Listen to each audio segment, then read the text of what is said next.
로마서 8장 26절부터 마지막 절까지 우리 한 절씩 읽어봅시다. 하나님의 말씀을 대언할 때 여러분의 혀에 권세가 갑절로도 강해지시기를 축복합니다. 아멘. 26절 들어갑니다. 이와 같이 성령도 우리 연약함을 도우시나니 우리가 마땅히 빌 바를 알지 못하나 오직 성령이 말할 수 없는 탄식으로 우리를 위하여 친히 간구하시느니라. 마음을 살피시는 이가 성령의 분명을 하시나니 이는 성령이 하나님을 뜻대로 성도를 위하여 간구하시니라.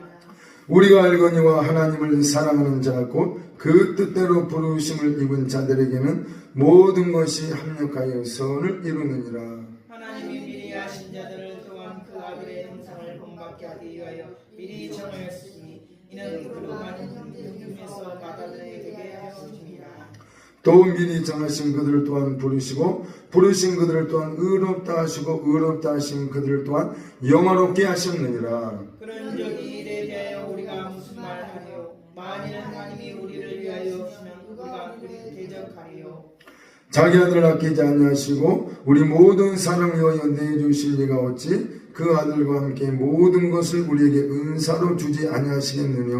누가 너희의 하나님께서 택하신 자들을 고발하리요? 의롭다 하신 이는 하나님이시니 누가 정죄하리요. 죽으실 뿐 아니라 다시 살아나신 이는 그리스도 예수시니 그는 하나님 우편에 계신 자요 우리를 위하여 간구하시는 자시니라. 누가 우리를 그리스도의 사랑에서 꺼내리요? 환난이나 권고나 박해나 기근이나 적신이나 위험이나 탈이나. 기록된 바 우리가 종일 주를 위하여 죽임을 당케 되며 도살할 양같이 여김을 받았나이다 함과 같으니라. 그러나 이 모든 일에 우리를 사랑하시는 이로 말미암아 우리가 넉넉히 이기느니라. 내가 확신하노니 사망이나 생명이나 천사들이나 권세자들이나 현재일이나 장래일이나 능력이나 높음이나 깊음이나 다른 아무 피조물이라도 우리를 우리 주 그리스도 예수 안에 있는 하나님의 사랑에서 끊을 수 없도다. 아멘. 아멘. 잠시 기도 한번 올리시겠습니다. 살아계신 아버지 하나님 감사합니다. 이 시간에 보이사 성령 하나님께서 친히 우리에게 말씀을 허락해 주시옵소서.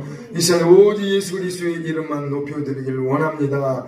예수님의 보혈로 우리 온 영혼 몸들을 다 감싸소서 덮어 주시옵소서. 이 시간에 말씀의 신선한 기름 부음으로 우리와 함께하여 주시옵소서. 멀리 계신 하나님이 아니라 우리 가운데 내주하시고 운행하시는 보이사 성령님을 이 시간에 우리가 악망하고 간절히 사모합니다.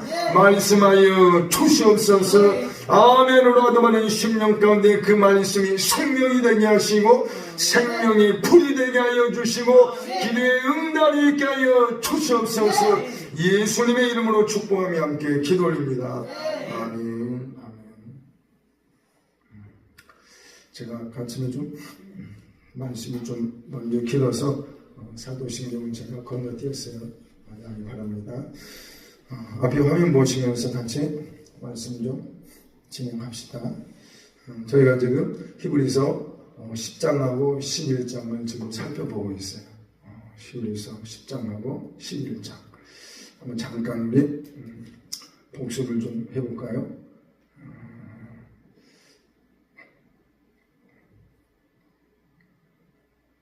중요한 거라서 마음에 좀 새겼으면 좋겠습니다.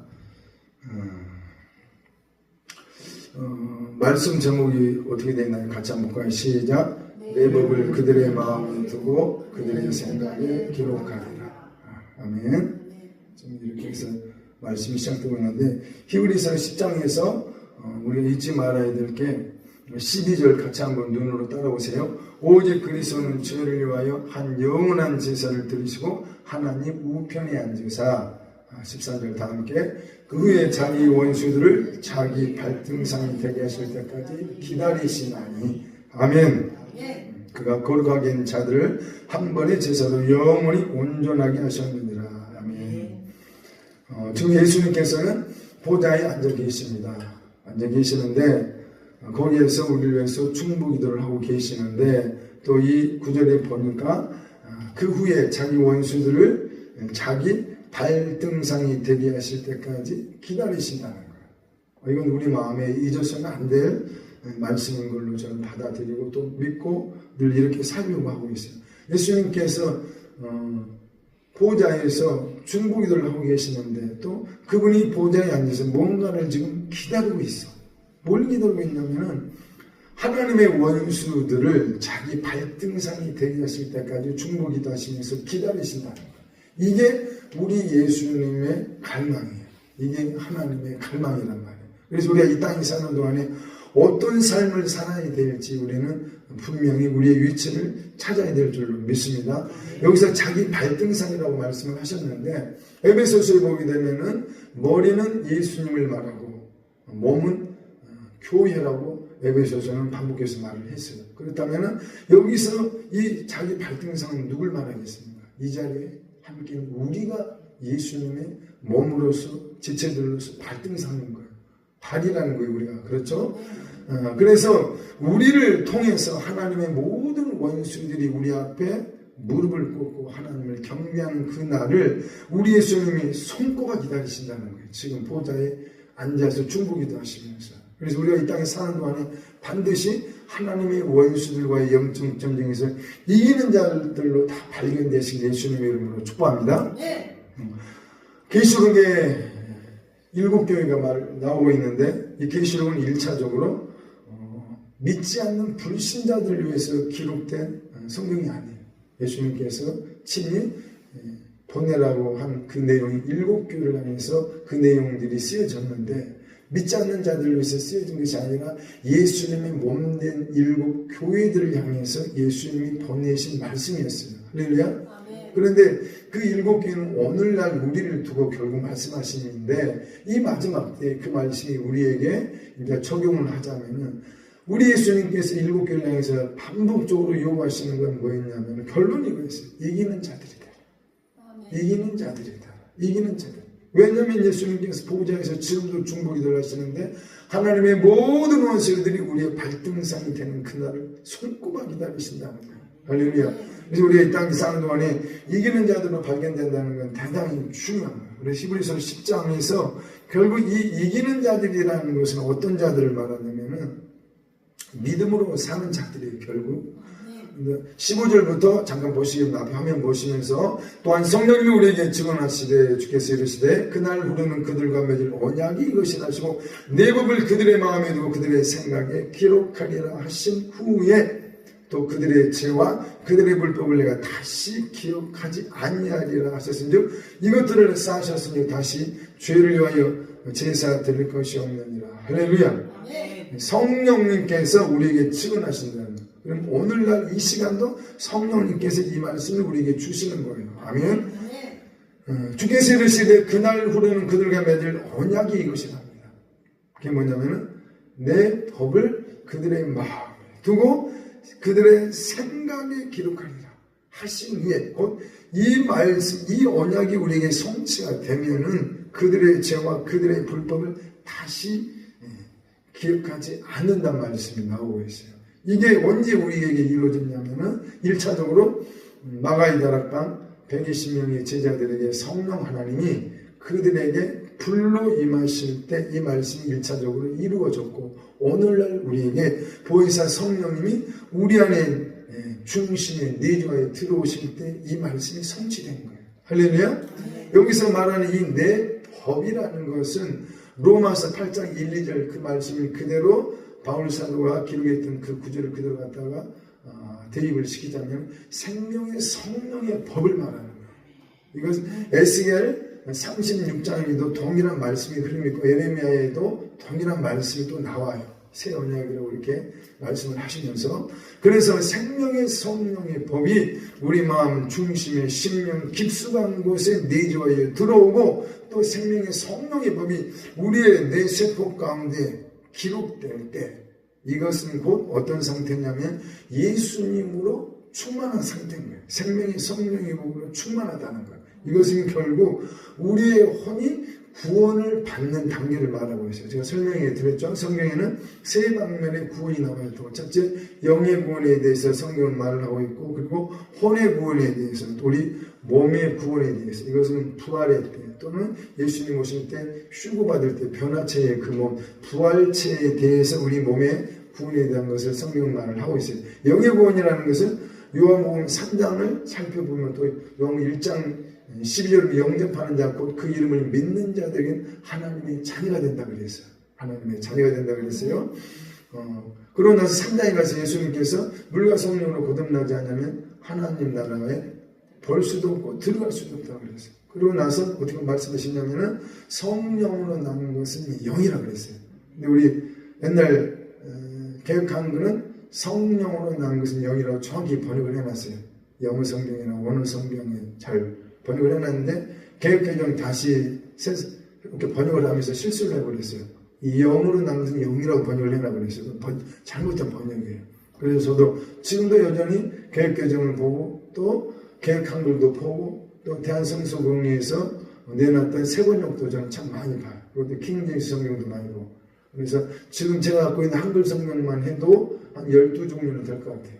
왜 제가 다양하게 보냐면 원어 성경에 최대한 가깝게 성경을 알고 싶어서 깨닫고 싶어서 할렐루야.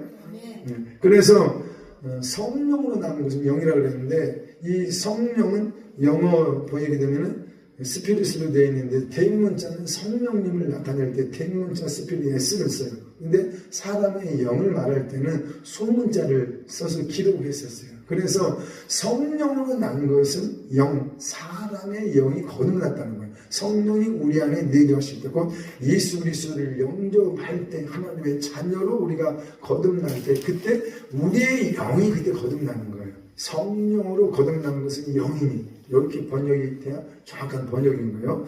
요한복음 3장 그 말씀 보게 되면은 그러고 나서 이제 혼의 구원에 대한 문제는 대표적으로 베드로전서 1장 9절에 보면 영혼의 구원, 믿음의 결국 곧 영혼의 구원을 받음이라 이렇게 나와 있어요. 근데 그것도 번역이 잘못되고 있어요. 영어 성경만 그냥 보더라도 혼의 구원으로 나와 있어요. 그냥 소울로만 나와 있어요. 스피릿과 소울은 정말 다른 단어예요.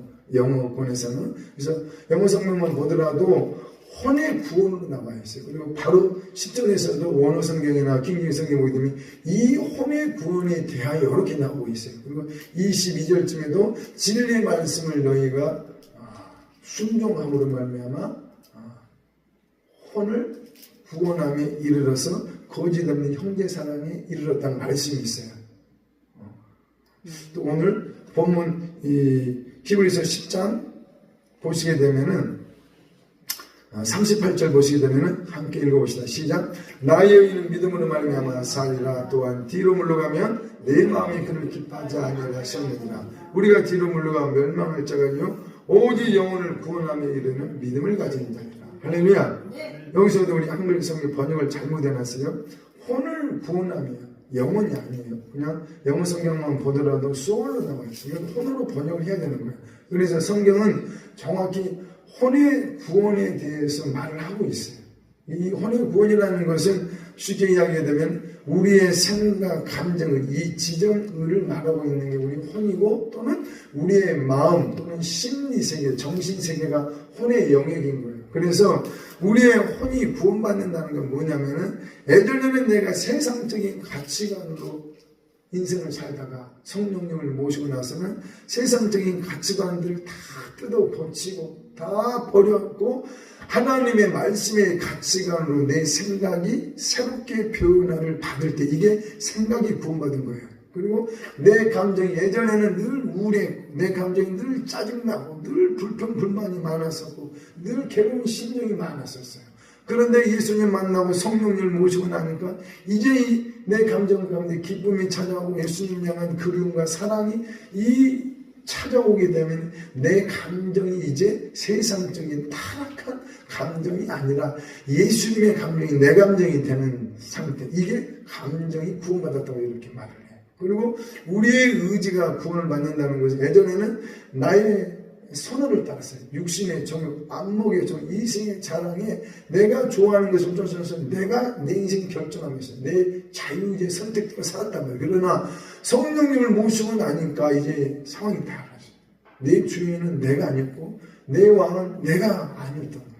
오직 보혜사 성령님이 내 인생의 인도자요 주권자요 왕이신 거예요. 예수님만이 내 인생의 결정권자예요. 그래서 내 의지가 구원받는다는 것은 모든 상황 속에서 성령 하나님께 여쭙는 거예요. 성령님, 지금 이런 기도의 상황이 있습니다. 내가 무엇을 선택해야겠습니까? 하나님의 뜻은 무엇입니까? 당신의 결정권을 이게 알려주세요. 이렇게 성령님께, 예수님께 여쭈면서 그분의 주도권을 완전히 존중할 때, 이때 우리의 자유의지가 구원을 받았다 이렇게 말합니다. 이렇게 이게 바로 생각과 감정과 의지가 구원을 받을 때, 이걸 혼의 구원이라고 성경은 말을 하고 있어요. 아멘. 근데 우리가 아직은 이 혼의 구원이 완벽하게 완성은 안 됐어요. 아직 여전히 우리 안에 죄의 뿌리가 있다는 걸 우리는 인정을 하고 있어요.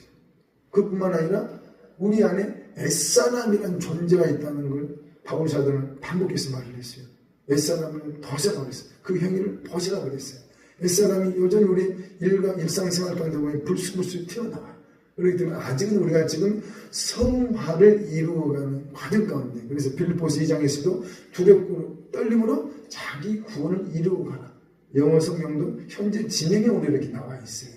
과정 가운데 있다는 거예요. 그래서 우리의 영혼은 반드시 예수 그리스도의 형상과 모양으로 변화받아야 돼요. 오늘 로마서 8장 본문 말씀에도 아들의 형상, 예수 그리스도의 형상을 본받게 하려고 했다는 말씀이 나오고 있어요. 할렐루야. 이게 이제 혼의 구원을 받는 과정을 두고 말씀하시는 것입니다. 할렐루야. 그래서 우리 반드시 혼을 구원함에 이르는 믿음을 가진 자. 근데 이 히브리서 기자는 10장 마지막 절에 이렇게 말씀을 딱 맺었어요. 오직 혼을 구원함에 이르는 믿음을 가진 자. 왜냐하면 11장에 가서는 믿음이 뭔지 이제 기록을 하고 싶었던 거예요. 믿음의 세계에 대해서 열어주려고 운을 띄운 거예요. 38절에서 나의 여인은 믿음으로 말미암아 살리라. 39절은 오직 혼을 구원함에 이르는 믿음을 가진 자. 할렐루야. 그래서 우리가 생명의 성령의 법이 우리의 마음에 보시게 되고 들어오게 되고 우리의 뇌세포 가운데 기억세포 가운데 이게 기록이 되고 기록이 되는 이것이 결국 혼을 구원함에 이르는 믿음을 가진 자라는 거예요. 그래서 우리가 믿음을 갖는다는 것은 결국 혼의 구원과 너무나도 연관이 되어 있어요. 예수님께서도 복음서 이 부분에 있어서 연관에 대해서 말씀을 하셨어요. 할렐루야. 이건 그냥 지나갑시다. 이런 부분들은 제목 한번 읽어봅시다. 시작. 의인은 믿음으로 산다. 믿음으로 산다는 건 그 사람이 이기는 생활을 하고 있다는 100% 증거예요. 할렐루야. 히브리서 11장 들어와서 히브리서 11장은 또 히브리서 기자 우리에게 뭘 알고 싶어하는 의도가 있는데 믿음에서 소망으로 할렐루야. 믿음에서 사랑으로 전진하기를 원하고 있어요. 그래서 오늘 히브리서 11장 말씀을 마무리하면서 제가 로마서 8장 이 본문 말씀을 같이 우리가 봉독했던 이유가 있어요. 서로 연관성이 있어요. 서로 연관성이 있어요. 그래서 히브리서 기자는 또 바울 사도도 그랬었어요. 고린도전서 13장 13절에 믿음, 소망, 사랑은 항상 같이 있을 것인데 그 중에 제일은 사랑이라고 했어요. 이게 영적 성장 단계를 바울 사도가 사실은 말한 거였어요. 믿음의 단계는 어떤 단계냐면 믿음으로 말미암아 우리가 하나님의 자녀로 거듭나서 이제 신앙생활을 시작하는 단계예요. 근데 이 생활에서 끝나면 안 돼요. 어린 아이가 계속 신앙생활의 삶의 주체가 되면 안 되는 거예요. 영적 성장이 우리에게 반드시 와야 돼요. 이 영적 성장의 과정인 건 우리 혼들이 구원받는 과정을 통합적으로 말하고 있는 거예요. 결국. 그래서 고린도전서 3장에도 보게 되면 어린 아이들을 뭐라고 그랬냐면은 육신에 속한 자라고 그랬어요. 그리고 영에 속한 자, 신령한 자들, 그 영에 속한 자들과 육신에 속한 자들 두 부류가 있다고 했어요. 교회 안에. 그래서 육신에 속한 자들은 어린 아이들이라고 그랬어요. 그래서 이제 갓 태어난 어린 아이들한테 뭘 요구하겠습니까? 그저 칭찬해주고 북돋아주고 그저 먹이고 입히고 재우고 이거 외에는 달리 할 게 없어요. 그러다 그런 식의 신앙생활을 쭉 하다 보면 이제 다음 단계가 뭐냐면은 이제 소망의 단계였어요. 이 소망의 단계라는 것은 천국 소망의 단계를 말하는 거예요. 천국 소망. 이 천국 소망은 대단히 중요해요. 우리가 예수님을 모시고 살고 있는데도 천국이 멀리 있는 것처럼 신앙생활하게 되면 아직 이 천국 소망 단계에 깊이 못 들어온 거예요. 머리는 알고 있어도 내 일상 범사 가운데 적용이 아직 안 되고 있는 거란 말이에요. 그래서 천국 소망의 이 단계에 들어온 사람들은 내 모든 범사 가운데 늘 초점이 오차비 난 천국 가야 된다는 것에 대해서 늘 딱 새겨져 갖고 있어요. 정수만 있는 사람들은. 하나님 나중에 일터에서 아무리 바쁜 일을 하더라도 예를 들어 힘든 일이 있으면은 늘 천국을 생각하는 거예요. 아, 우리 예수님 계시는 천국. 내가 이 땅에 태어난 거, 뭐 이 땅에서 천년만년 살고 태어난 것도 아니고, 내가 이 땅에 태어난 거 지옥 가려고 태어난 것도 아니고, 내가 태어난 목적을 우리는 알잖아요. 내가 왜 이 땅에 태어났어요? 천국 내 본향 가려고 태어난 거예요. 이게 무슨 말이냐면은 이 땅에서의 우리 인생이라는 건 나그네라고 그랬어요. 성경에. 끊임없이. 그리고 아침 안개와 같다 그랬어요. 여고에서는. 그래서 잠시 왔다가는 이곳에서 우리는 하나님이 우리 아버지시고 그분이 왕이시고, 그리고 우리는 왕의 자녀들이고 우리는 왕족들이에요. 왕족들이면은 그날에 가서 왕궁에 들어가서 살아야 되는데, 사가에 살든 세상에서 살든 그 습성을 가지고 갈 수는 없거든. 부끄러운 거예요. 그렇죠? 우리의 의로운 행실, 곧 왕족으로서의 아름다운 자태들이 이 땅에서부터 이루어져야 된다는 거예요. 이 성품에 대한 문제를 말하고 있는 거예요. 세마포. 그래서 반드시 이 땅에 사는 동안에 왕족 훈련을 받으라고 이 땅에 잠시 훈련 세트장을 펼치신 거예요. 뿐이란 말이에요. 이 땅에 천년만년 살 곳이 아니에요. 성경은 분명히 심판의 불로 이 땅은 불태워진다고 나와 있어요. 이 땅은 영원하지 않습니다. 다만 메시아 왕국, 그리스의 왕국이 천년 이 땅에 세워지지만 그 이후로는 하나님의 거대한 권능의 역사를 말미암아 종족들 많아서 베드로시 나와 있죠. 세상의 사탄이 또 시작됩니다. 하여튼 간에 우리가 이 땅에 태어나는 것은 왕족 훈련을 받다가, 이게 뭐냐면 오늘날 신부 단장의 삶을 말하는 거예요. 그래서 우리가 장차 가야 할 천국이 있기 때문에 땅에 대한 미련이 가면 갈수록 끊어지게 되어 있어요. 이 천국 소망의 단계에 딱 들어가게 되면은 내가 이 땅에서 천년만년 살 것처럼 통장에 뭐 100억을 넣어놔 봐야 뭔 소용이 있으며, 내가 100평짜리 아파트에 살아 봐야 그게 얼마나 의미가 있겠습니까? 그렇게 살지 말라는 게 오해하지 마세요. 예수님께서 이 땅에 오셨을 때 가난하게 사셨어요. 근데 의도적으로 가난을 선택하셨어요. 왜냐하면 우리로 부유케 하시려고. 그래서 예수 믿는 사람들은 당당하게 영역관이 부유하게 살아야 돼요. 불쌍한 사람 돕고, 구제의 사람 파고, 남 구워주고 세워주고, 할렐루야. 영역관이 부유하게 사는 하나님의 뜻이에요. 그렇지만은 이 땅에서 천년만년 살 것처럼 하나님을 향하여 인색하면 안 된다는 걸 말하고 싶은 거예요. 할렐루야. 그래서 우리가 이 땅에서 천년만년 살 것이 아니기 때문에 좋은 일이든 안 좋은 일이든 간에 마음에서 자꾸 끊어내야 돼. 끊어내야 돼. 무슨 말이죠? 천국에 대한 소망은 이건 거예요. 그래서 직장 일터에서 어떤 나를 갈구는 상사가 있어. 나를 힘들게 하는 사람이 있어. 왜 이 사람은 자꾸 나를 이렇게 하는지. 그럴 때 천국 소망이 있는 사람이 이렇게 반응하는 거예요. 야, 잠시 받는 이 고난, 나에겐 하나님의 본향, 천국의 보상이 있어. 또 그리스 왕국 때, 천년 왕국 때 하나님의 특별 보상이 있어. 내가 이거 참고 인내해야 돼. 누구든지 나를 따라오거든 자기를 부인하고 자기를 십자가를 주고 날마다 나와 동행하자고 예수님이 나를 초청을 하셨는데 내가 이거 하나 못 죽어지겠어? 무슨 말이겠어요? 천국 소망이 있는 사람들은 이런 식으로 이 사람들을 다 풀어간다는 거예요. 천국과 연관을 자꾸 땅에 대한 미련들을 계속 끊어간다는 거예요. 내가 이 땅에 나그네 물안개 훈련받기 위해서 이 땅에 내가 보냄받았다는 걸 잊지 않는다는 거예요. 천국 명상. 할렐루야. 그래서 반드시 천국 소망 단계로 들어가야 돼요. 또 거기에 또 세 번째 사랑의 단계예요. 사랑의 단계.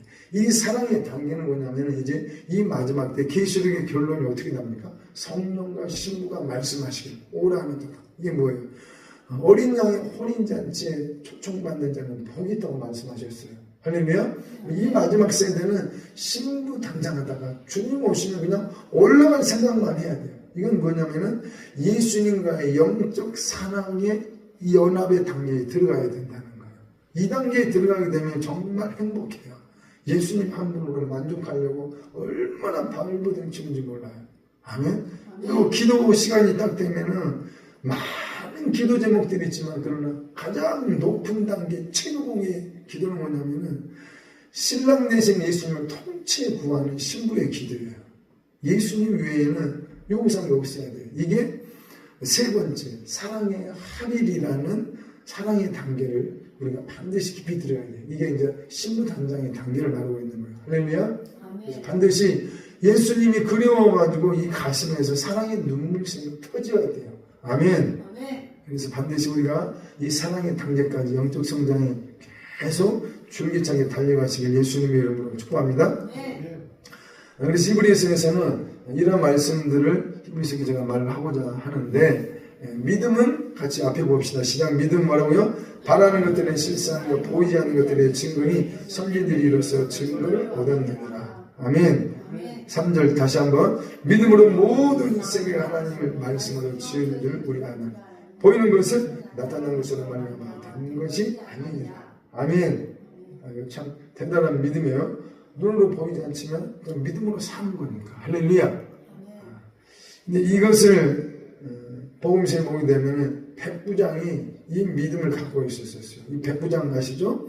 로마 백부장인데 예수님께서 이스라엘 중에서 아무에게도 이만한 믿음을 보지 못했다고 그랬어요. 왜냐하면 이 백부장 하인이 중풍병에 걸렸는데 예수님께 부탁해서 이 하인을 치료받기를 원했다는 거예요. 그런데 이 백부장이 뭐라고 말을 했냐면 위에 보게 되면 뭐라고 했어요? 다만 말씀만 없어서 그러면 내 한이 낫겠나이다. 할렐루야. 이 고백은 히브리서 11장 1~3절에 믿음을 가진 사람이 백부장이었어요. 이스라엘 백성들 중에 한 사람도 없었어요. 이 백부장이 이 말씀의 주인공이었던 거예요. 할렐루야. 그래서 오늘날 백부장의 이 믿음이 내 믿음 되시길 예수님 이름으로 축복합니다. 마태복음 9장에 보니까 예수님께서 질병 치료에 대한 문제를 놓고 거론하실 때 예수님이 항상 보이면 믿음을 보셨어요. 그들의 믿음을 보시고 중풍병자에 계시되 작은 자 안심하라. 뭐라고 그랬어요? 내 죄 사함을 받았느니라. 예수님의 관점은 이 질병에 대한 문제가 중요한 게 아니었던 거예요. 예수님은 그들의 믿음이 있냐냐 이걸 찾고 계시는 거예요. 그리고 그들에게 이 믿음을 보시고 뭐라고 말씀해요? 네가 지금 치료받았다. 질병 치료에 대해서도 선포하시고 말씀하시는 것이 아니라 뭐라고 하시면은 작은 자야 안심하라. 내 죄상을 받았느니라. 할렐루야. 예수님의 관심사는 믿음과 죄상에 대한 문제였던 거예요. 할렐루야. 그리고 세 번째 마태복음 9장 22절을 보게 되면 예수님께서 돌이켜 그를 보시며 이르시되 따라 안심하라. 또 안심하라 그러세요. 내 믿음이 너를 구원하였다. 할렐루야. 여자가 그 즉시 구원을 받으니라. 이건 12년 동안 혈류병 앓았던 그 여인이 예수님 옷자락만 만져도 치료받는다는 그 간절함으로 만졌더니 이런 역사가 있었던 거예요. 아멘. 여기서도 예수님은 믿음을 찾고 계세요. 믿음이 너를 구원하였다. 할렐루야. 그래서 예수님의 관심사는 믿음하게 되면 죄상에 대한 문제를 다루시고 믿음하면 구원에 대한 문제를 우리 예수님이 말씀하시는 거예요. 그래서 우리가 신앙생활할 때 히브리서 또 11장을 보실 때마다 믿음하고 있는데 그 믿음의 선진들의 삶을 우리가 쭉 살펴보고 있는 그들의 삶 가운데는 믿음으로 살았기 때문에 죄사함에 대한 문제가 있어요. 정죄가 없었다는 건데 믿음으로 살았기 때문에. 할렐루야. 그리고 그들이 믿음으로 살았기 때문에 혼의 구원함을 이르렀다는 거예요. 이게 지금 히브리서에서 말하고자 하는 거예요. 할렐루야. 시간이 많이 가서 중간에 건너뛰기로 하고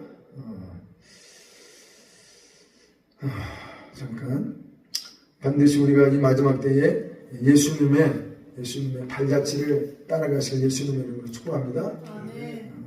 주일날 또 말씀을 못 받으신 분들이 있어서 잠시 제가 복습하면서 지나갈게요. 우리가 저번 주에 종료주일 그리고 부활주일을 맞이했었어요. 그렇죠? 네, 예수님께서 의도적으로 예루살렘에 입성을 하셨어요. 그때는 유월절을 앞두고 예수님이 의도적으로 예루살렘에 공식적으로 입성을 하는 거예요. 나는 하나님의 아들이다. 메시아다. 왕이라는 걸 이제 드러내시는 거예요. 아예 그냥 유월절을 앞두고. 유월절이 뭐예요? 예수님께서 십자가에 달리신 그 사건이잖아요. 그렇죠? 그래서 이 종료주일날 이 날 예수님이 어린 나귀를 타고 등장을 했어요. 근데 유대인들은 이런 메시아를 기다리지 않았어요. 어떤 메시아냐면 다윗과 같은 그런 사람을 기다리고 있었다는 거예요. 다윗이 어떤 사람이었어요? 거대한 군사력을 갖고 있는 군대 대장이었어요. 이런 메시아를 기다리고 있었고 또 정치적으로도 상당히 책략가였고 정치권에서 두각을 드러내는 그런 메시아를 기다리고 있었고 또 경제적으로 요셉처럼 먹여 살릴 수 있는 상당히 이 경제적인 책략이 있는 이런 메시아를 기다리고 있었는데 갑자기 예수님이라는 사람이 등장을 하더니 나귀를 타고 등장하는 그런데 예수님을 통해서 은혜를 받았던 사람들은 다 나와가지고 종려나무를 들고 흔들고 호산나면서 또 겉옷을 벗어가지고 예수님의 예루살렘 입성을 환영하고 있어요. 이때까지도 분위기가 참 좋았어요. 그런데 예수님은 어린 나귀를 타고 등장을 했는데 이게 스가랴 9장 9절에 이 말씀을 성취하시려고 의도적으로 어린 나귀를 풀어서 가져온 거예요. 그래서 타고 들어오는 거예요. 요한복음 12장에서도 이렇게 말을 하고 있어요. 할렐루야. 스가랴 9장 9절에 보니까 시온에 따라 크게 기뻐할지어다 예루살렘에 따라 즐거이 부를지어다 보라 내 왕이 내게 임하시니 그는 공의로우시며 구원을 베푸시며 겸손하여서 나귀를 타시나니 나귀의 작은 것 할렐루야. 나귀 새끼를 타고 요한복음에서도 나귀 새끼를 타고 오신다고 기록을 하고 있어요. 어린 나귀 할렐루야. 그래서 예수님께서는 의도적으로 이 표적을 우리에게 보고 계시는 거예요. 예수님이 가졌던 이 발자취가 나의 발자취가 되길 원합니다. 아멘. 그래서 나귀처럼 예수님을 모시고 사는 저와 여러분들 다 되신 예수님의 이름으로 축복합니다. 두 번째 예수님이 유월절을 앞두고 공개적으로 의도적으로 또 이 표적을 보여줘요. 두 번째는 성전을 찾아갔어요. 의도적으로 예수님이 가가지고 성전 뜰에서 장사하고 있는 사람들의 상을 다 엎어버리고 채찍을 만들어가지고 막 내리치면서 다 쫓고 tum을 쳤어요. 그러시면서 예수님 뭐라 그랬어요? 내 아버지 집은 너희가 강도의 구려를 소굴로 만들어 놔버렸다. 내 아버지 집은 뭐라 그랬어요? 예수님이 만민이 기도하는 집이라. 할렐루야. 그래서 하나님의 집, 오늘날 하나님의 교회의 본질을 회복하시려고 의도적으로 이 사건을 보여준 거예요. 근데 이 사건은 처음이에요. 처음. 예수님이 이 땅에 오셔서 공생애를 사시면서 이런 모습은 백성들이 처음 보는 거. 이렇게 진노할 수 있는 거. 늘상 병 고치고 귀신 쫓고 늘 사랑스럽고 인자한 모습만 보다가 엄청나게 대노하는 모습을 처음 보여준 거예요. 의도적으로 예수님이 강력한 액션을 표현하고 있는 거죠. 와가지고 하나님의 성전, 하나님의 집을 이렇게 강도의 소굴로 만든 거인데 하나님이 가정을 보시는 거예요. 이게 무슨 말이냐면은 현재 이 시대적으로 종교계의 종교 지도자들이 하나님의 집이라고 하는 이 장소가 세속주의, 물질 만능의 세속주의가 이미 들어가 버렸고 율법주의도 들어가 있고 혼합주의, 인본주의, 육신의 생명, 사망이라고 했는데 이런 착한 것들이 하나님의 집에 다 들어있는 상태를 하나님의 가자에 모시고 하나님의 집을 회복하시려고 어마어마한 액션을 지금 펴놓고 있는 거예요. 이걸 우리 마음에 우리 눈에 각인시켜놔야 돼. 왜 예수님이 의도적으로 이 사건을 벌이셨는지. 할렐루야. 그래서 하나님의 교회라는 것은 누구든지 세상 사람들도 교회 옆을 지나게 되면 항상 기도하는 소리가 들리는 게 교회의 본질인 거예요. 기도 소리가 중단되면 하나님의 집이라고 말하면 부끄러운 거예요. 그래서 예수님께서 하나님의 집, 교회의 본질은 기도 사명이에요. 할렐루야. 만민이 기도하는 집으로서 사명을 잘 감당하는 우리 모두가 되시길 예수님의 이름으로 축복합니다. 그리고 세 번째, 예수님이 의도적으로 종교 지도자들을 찾아서 만났어요. 만나서 그들을 책망했어요. 예수님의 메시지의 결론이 이거예요. 예수님의 모든 가르침들을 토탈해도 결론이 이거예요. 사랑에 대한 계명을 회복하시려고 오셨어요. 이 종교 지도자들은 율법주의에 빠져가지고 율법은 선한 것이에요. 율법은 선한 것이라고 그랬어요. 바울서도 계속 반복해서 어떤 성경학자들은 이 율법은 사탄에게서 온 것처럼 그림을 그리면서 설명하는 성경학자들인데 그건 잘못된 거예요. 율법은 창조주 우리 여호와 아버지 하나님 입에서 나온 말씀이에요. 무슨 말이겠죠? 그래서 이 율법은 선한 것인데 이 율법을 그냥 율법주의로 끝나게 되면 안 돼요. 이게 무슨 말이냐면 율법을 왜 유대인들을 통해서 주셨는지 하나님의 그 본심을 잊어버리면 안 된다는 거예요. 이게 이제 신명기 6장에 나와 있어요. 신명기 6장에 나와 있는데 신명기 6장에 보면 다음에 또 살펴보아야 될 내용이지만 간단하게 신명기 6장에 보게 되면은 하나님이 유대인들에게 이스라엘 백성들에게 모세를 통해서 율법을 주실 때 두 방면의 율법을 주셨습니다. 하나의 율법은 신비 마음판에 새기라고 주신 사랑의 계명의 말씀을 주셨어요. 마음판에 새기는 사랑의 계명. 신명기 6장에 보면 주 너희 하나님을 사랑하라고 하면서 이 사랑하라는 이 말씀을 너희 마음에 새기고 그랬어요. 기록을 하라고 했어요. 그래서 사랑의 계명은 마음에 기록을 하라면서 모세를 통해서 주셨어요. 그리고 이 사랑의 계명에 대해서 모세가 뭐라고 말을 했냐면 신명기 6장에 보게 되면은 집에 있든지 밖에 있든지 누워있을 때든지 앉아있을 때든지 항상 입에서 강론하라고 그랬어요. 사랑의 계명은 잊어버리면 안 된다는 거예요. 범사에 집에 있어도 밖에 있어도 앉아있어도 누워있어도. 그리고 이 사랑의 계명을 지키는 자들에게는 약속을 주셨어요. 어떤 약속이냐면 네가 짓지 않으면 집을 준다 그랬어요. 그리고 네가 심지 않은 과실을 먹게 한다는 이 약속이 있어요. 이 약속이 사랑의 계명을 지키고 있는 자들에게 할렐루야. 그래서 사랑의 계명은 우리의 마음에 기록하라고 그냥 음성으로 들려줬어요. 이게 신비에 기록된 하나님의 율법이었어요. 사랑의 율법이었어요. 그리고 또 하나는 이 돌판에 기록된 십계명과 부가적인 많은 항목들이 또 있잖아요. 구약성경을 살펴보게 되면. 그래서 하나님의 그 율법, 하나님의 계명은 두 방면에 있어요. 주어졌다는 거예요. 그런데 돌판에 기록된 것은 계속 이 돌은 계속 있는 거예요. 또 율법사들이 계속 필사를 해서 남겼어요. 그런데 이 마음에 새겨진 이 사랑의 율법은 이게 이제 적이 됐던 거예요. 모세가 시내산에서 사랑의 하나님, 우리 하나님은 사랑이라고 말하고 있어요. 할렐루야. 우리 하나님은 빛이라고 그랬어요. 요한일서 사랑의 사도 요한이 예수님 품에 기댔다고 그렇게 나와 있잖아요. 그렇죠? 그래서 우리가 요한 하게 되면 사랑의 사도를 늘 떠올리고 있는데 우리 하나님은 사랑이라고 그랬어요. 요한 사도는 우리 하나님은 빛이라고 그랬어요. 그래서 이걸 이제 출애굽기 때로 다시 되돌아가자 보면은 거기에 이 말씀이 있어요. 모세가 두 번, 어떤 성경학자는 3번 40일 금식했다고 해석하는 분들도 있는데 하여튼 최소한 2번 40일 금식을 했어요. 그런데 두 번째 금식을 하고 하나님께 십계명을 두 번째 또 받았잖아요. 그렇죠? 한번 깨뜨렸다가 들고 내려오는데 모세 얼굴에 뭐라고 그랬어요? 성경 보니? 아멘. 광채 났다고 그랬어요. 얼굴에 광채 났다고 그랬어요. 이게 뭔 말이냐면 이건 이제 영적 체험만 이해할 수 있는 구절이에요. 이것은 우리 하나님은 사랑이시고 우리 하나님은 빛이시라는 것. 근데 이분과 물도 안 먹고 40일 금식을 두 번 하고 친밀감 속에 사랑의 하나님과 푹 빠져서 친밀감 속에 있다 보니까 그분의 사랑의 빛이 모세 안으로 몸속으로 뚫고 들어와 버린 거예요. 사랑의 하나님과 대화를 나누고 있으니까 사랑의 말씀이 사랑의 계명이 그 마음판에 다 기록이 된 거예요. 이게 소개가. 그래서 사람의 얼굴을 보게 되면 그 사람의 마음 상태를 우리는 다 알아요. 야, 너 오늘 슬픈 일이었구나. 야, 너 뭐 좋은 일 있냐?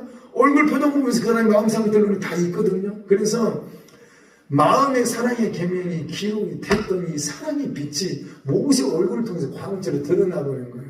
할렐루야. 네. 그래서 모세가 살아 생전에는 신비에 기록했던 이 사랑의 계명이 뭔지 이스라엘 백성은 눈으로 보면서 잊지 않았던 거예요. 근데 모세가 떠나고 나서 여호수아 때부터 이 단계에 들어간 인물들이 없어. 얼굴에 사랑의 빛이 우러나오는 지도자가 없어. 그래서 세월이 지나고 나니까 돌판에 기록된 그 율법은 열심히 다 지키는데 사랑의 이 계명, 마음에 기록된 것이 눈에 안 보여. 잊혀져 가지고 예수님이 이 땅에 오셨을 때 모든 바리새인들은 다 율법주의에 다 빠져버린 거예요. 하나님께서 왜 율법을 주시냐면은 우리에 대한 사랑 때문에 율법을 준 거예요. 율법이 되면 이거 해라, 이거 말하라, 이거 해라, 이거 말하라. 이거예요, 결국. 근데 왜 이렇게 했냐면은 우리를 사랑하기 때문에 율법 초함을 준 거란 말이에요. 근데 하나님의 사랑의 계명을 잊어버린 거예요. 그래서 모세의 율법에는 가늠하다 현장에 잡혀 이 여인을 돌로 쳐 죽이라고 했어요. 돌을 다 들고 왔는데 모세 율법에 죽이라는데 어떻게 하겠냐고. 하나님의 아들이시면 메시아면 어떻게 하냐고 떠보는 거예요. 그래서 예수님이 바닥에다 글을 뭐 썼어요. 그래서 하신 말씀이 죄 없는 자가 먼저 돌을 던져라. 또 바닥에 뭘 썼어요. 뭘 썼는지 하여튼 간에 그 사람들이 그 내용을 보고 있겠죠. 근데 한 사람씩 하나씩 내려놓고 다 떠나고 나서 다 떠났어요. 그렇죠? 그래서 예수님이 여인한테 너를 정죄하는 자 어디냐? 없나이다. 나도 너를 뭐라 그랬어요? 정죄하지 않아. 그냥 따뜻하고 아무도 없어도 그냥 덮어버린 거예요. 여기에. 그러고 나서 한마디 권면을 하셨죠. 똑같은 죄 다시는 죄를 돕지 마라. 이게 따뜻고 그러면서 그냥 곱게 그냥 자유케 해줬어요. 이게 사랑의 계명을 완성하려고 예수님 오신 거예요. 할렐루야. 사랑은 율법의 완성이라고 했어요. 이 예수님께서 새 계명을 너희에게 준다고 말씀하셨는데 새 계명인 줄 알았더니만은 이미 출애굽기 신명기에 주셨던 사랑의 계명이에요. 그리고 새 계명을 주는 그런 뭐라 했어요? 서로 사랑하라. 근데 예수님께서 이 땅에 오신 것은 이 신비에 기록된 이 사랑의 계명을 회복시키려고 오시는 거예요. 아멘. 그래서 예수님이 오셔가지고 종교 지도자들을 책망을 하셨는데 결국 이거예요. 예수님의 이 사복음서에 나와 있는 예수님의 모든 가르침의 결론이 이거였어요. 온 선지자와 율법의 모든 결론 강론 이거예요. 사랑의 계명을 이것만 말씀하시는 게 결국은 할렐루야. 그래서 반드시 예수님께서 말씀하신 이 사랑의 계명이 우리에게 다시 뜨겁게 타오르길 할렐루야. 예수님이 보고 싶어야 돼요. 가슴에서 할렐루야. 그래서 반드시 우리가 교리적인 탈옥 속에 들어가지 말고 사랑의 계명이 살아 역동하시길 예수님의 이름으로 축복합니다. 다음으로 또 예수님이 또 이 의도적인 사건을 또 연출했어요. 왜 이 말이냐면 우리 예수님은 복음서를 보게 되면은 다음날에 사역하기 전에 이분은 항상 밤새고 기도하시는 습관이 있어요. 거룩한 습관을 쫓아. 그래서 기도하실 때 아버지 하나님께서 눈으로 그냥 보여주신 것을 다음날 사역을 했어요. 예수님 그렇게 말씀하셨어요. 아버지께서 보여주신 것을 말씀하신 걸 나는 말하고 한다. 할렐루야. 이 사건도 우리 예수님은 전날 다 알고 계셔요. 그래서 의도적으로 이 상황들이 다 세팅된 거예요. 하나님의 섭리 가운데. 근데 여기 왔는데 어떤 여인이 왔는데 구절을 보게 되면은 죄인인 한 여자가 와서 여기서 이제 향유를 부었던 그 여인 그 마리아가 나오는데 성경에 보게 되면은 나사로의 누이 마르다의 동생 마리아가 있어요. 이 여자가 300데나리온 향유를 부었다가 가룟 유다한테 책망을 받잖아요. 300데나리온 이 향유를 예수님께 부어 가난한 자들에게 나눠주지. 그랬더니 예수님이 뭐라 그랬어요? 그 여인을 감싸주면서 복음이 전파되는 데마다 이 여인이 한 것을 같이 전해라 그랬어요. 할렐루야. 아멘. 이게 놀라운 사건이에요. 이것은. 그러니까 하나님을 향해서는 아낌없이 써야 된다는 거예요. 할렐루야. 그렇다고 해서 불쌍한 사람들 돕지 말고 하나님 앞에 뭐 갖다 바쳐라 이런 의미로 말하는 거 아니고 오해하지 마세요. 그런 의도는 아닌지 아시죠? 다 그게 아니에요. 하나님께 마음을 쏟아 부으라는 거예요. 아멘. 근데 여기서 이제 마리아가 이렇게 향유를 부은 내용이 나오고 사복음에서 보면 또 한 구절 누가복음 보게 되면은 죄인인 한 여자가 와가지고 발에다가 향유를 부으면서 눈물을 흘리면서 머리카락으로 씻어주는 내용이 나와요. 그래서 그 여자가 막달라 마리아인지 아니면 마르다의 동생 마리아인지 성경학자들끼리 분쟁이 있는데 그 따질 필요는 아무것도 없어요. 성경에 마리아라는 이름이 하도 많이 나오기 때문에 중요한 것은 마리아가 어떤 여자가 예수님께 향유를 부었다. 이것이 나에게 대입되고 적용되고 마리아가 내가 돼야 된다는 게 더 중요하기 때문에 성경학자들 간에 이 여자가 막달라 마리아네 마르다의 동생 마리아네 죄인인 한 여자가 그 여자네 논쟁할 필요 아무도 없어요. 그냥 이 사건의 주인공이 내가 되면 되는 거예요. 할렐루야. 그래서 이 여인이 이렇게 고백을 하면서 누가복음 7장에 보게 되면은 이 여인에게 죄 사함을 선포해요. 예수님이. 근데 왜 죄 사함을 선포하시냐면은 그의 사랑함이 많음이라. 이게 비밀이에요. 우리가 죄 사함 받는 방법이 성경에 대표적으로 예수님의 이름의 본세로 두 번째 예수님의 피로 죄 사함이 이루어져요. 할렐루야. 그러고 나서 또 한 가지 예수님이 제시했어요. 사랑에 대한 문제를 한 거예요. 이건 비밀이에요, 정말. 할렐루야. 예수님 사랑하고 싶어가지고 몸부림쳐보세요.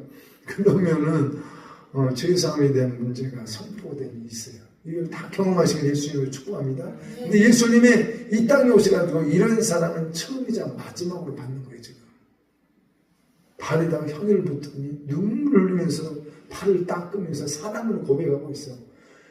인간의 모습으로 이 땅에 오셔가지고 여인한테 이런 사람 처음이자 마지막으로 받는 거예요. 유월절 앞두고 십자가에 달리기 앞두고 얼마나 이건 예수님이 의도적으로 연출하시는 거예요. 이 상황들은 지금 할렐루야.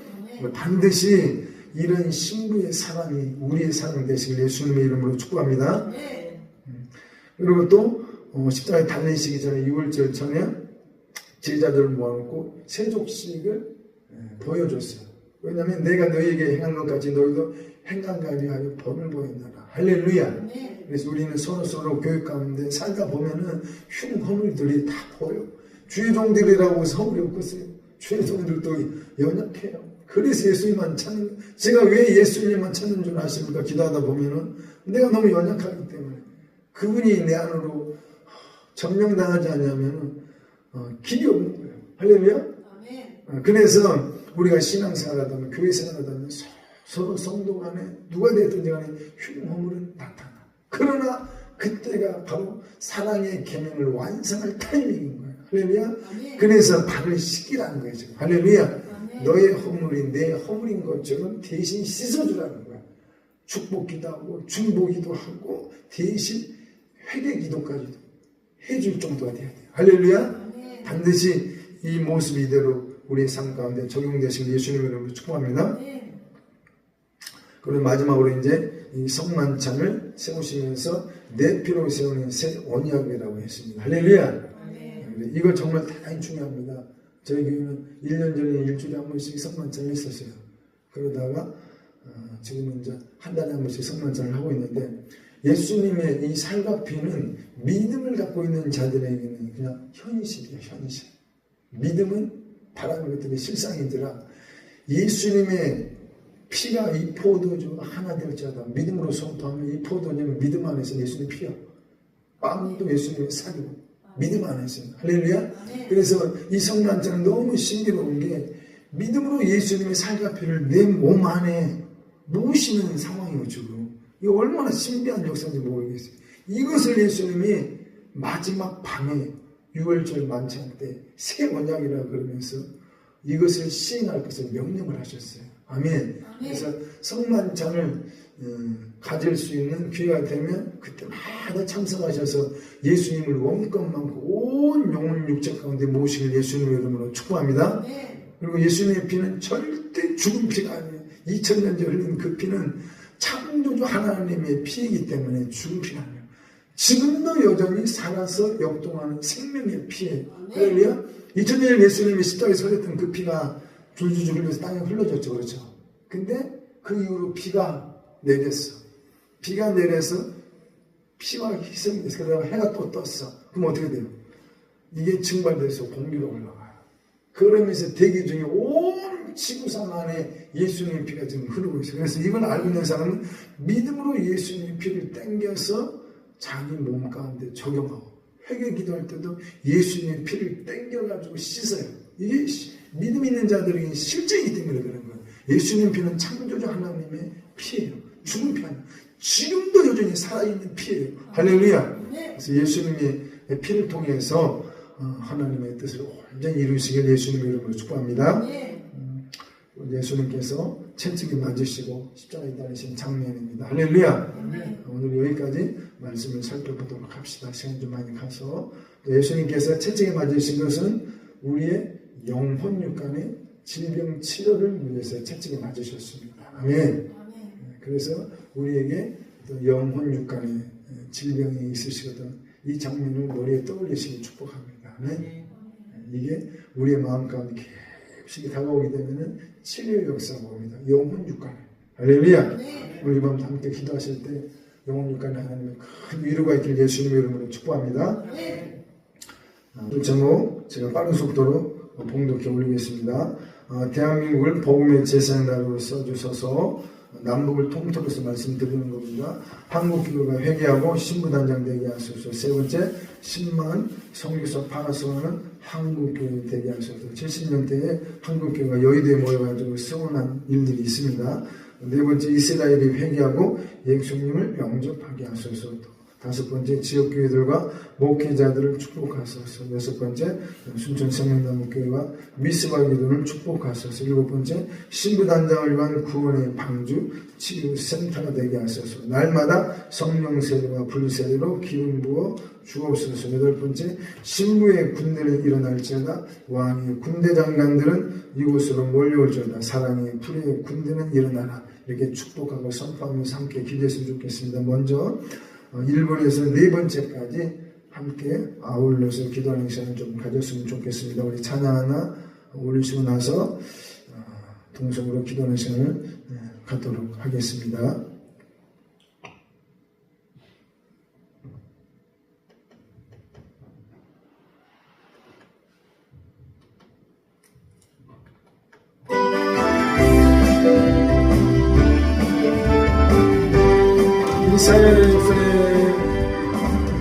사야의 입술에 재단수 불림하는 성령의 불림하여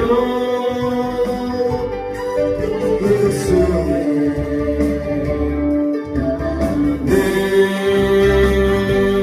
내 영혼의 찬양이 내 마음 속에 기도가 내 입술에 전도가 열매 맺기와 하네. 예레미야 입술에 주의 말씀 주시는 내 입에도 말씀에 나게 하소서. 내 영혼의 찬양에 내 마음 속에 기도가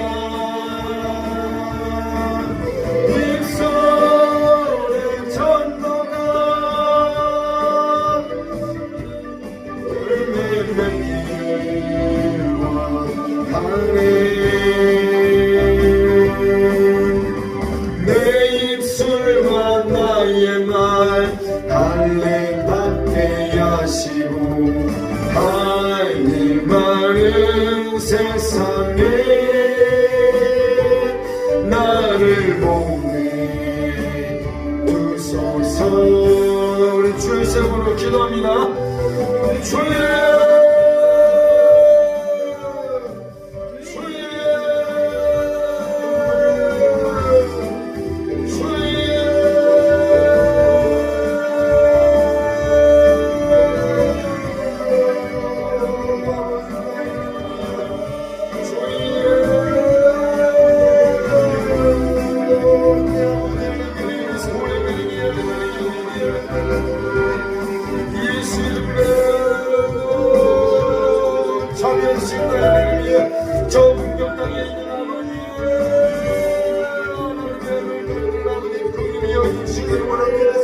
저들은 아버지 영원히 끝나는 아버지 믿음을 드리고 기도하고 찬양하기 원합니다. 아버지는 얼마나 높은 아버지 갈급해 저 분명 땅에 있는 하나님의 모든 아들 나라에 성령을 하나님이 보이사 성령을 이루어심을 위하여 주시기를 원합니다. 아버지는 저들은 저를 핍박 속에 있어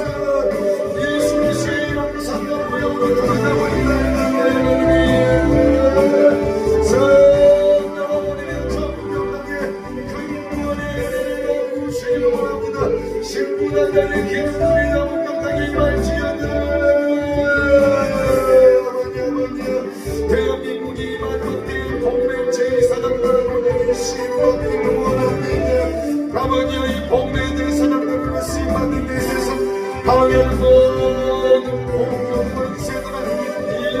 예수님으로 부를지어다. 하늘의 모든 견고한 일들은 예수님으로 부를지어다. 저 공격된 일들 주체의 사선이 견고한 일들은 예수님으로 부를지어다. 산대에서 이 모든 정체의 견고한 일들은 예수님으로 부를지어다.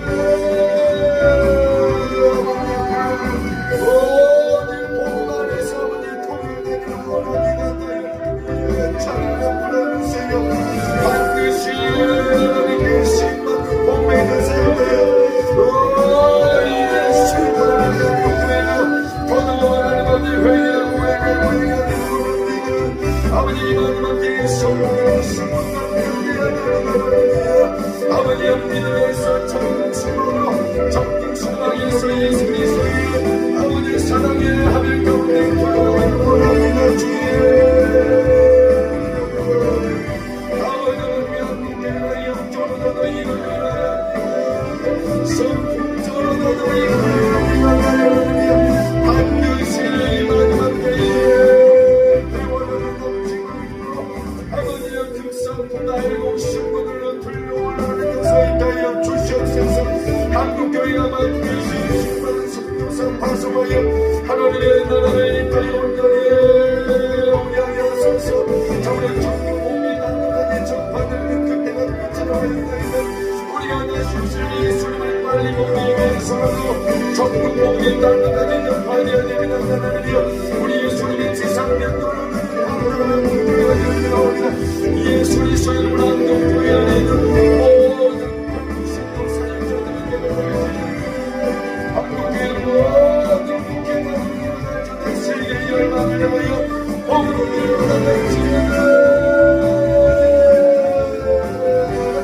복음의 제사장들을 전하지어다. 복음의 선지자들을 전하지어다. 예수님으로 하나님의 갈망을 성취하는 자들이 일어날지어다. 아버지 하나님이여 저희 이스라엘의 아버지의 전경을 내가 자비를 베풀어 주시기 바랍니다. 오직 메시아의 예수 그리스도의 아버지의 영광들의 영광을 아버지 땅에 샬롬이 나이다 나야 하나님이여 예수 그리스도의 천국의 아버지의 세원이는 나를 속여오기를 원합니다. 예수님의 하나님의 저희 은혜들이 속히 외경으로 오기를 원합니다. 지금 나라의 비밀스럽게 계시는 분들이 누구나고 있나이다. 아버지 정말 감사하나이다. 이방인들의 우리 충만한 시간 차기까지 저희 노인들이 아버지 저런 상감이 주한 결혼과 아버지 본백성을 버리지 아니하시는 아버지 자비하시는 분이 이루어지기를 원합니다. 예수 이름으로 명령을 선포하라. 저희 이스라엘 땅에 있는 모든 견고한 믿음을 나무를 주다. 일본주의 견고한 믿음을 두드리지어다. 예수 모든 세속의 모든 호남주의 예수 이름으로 나무를 주다.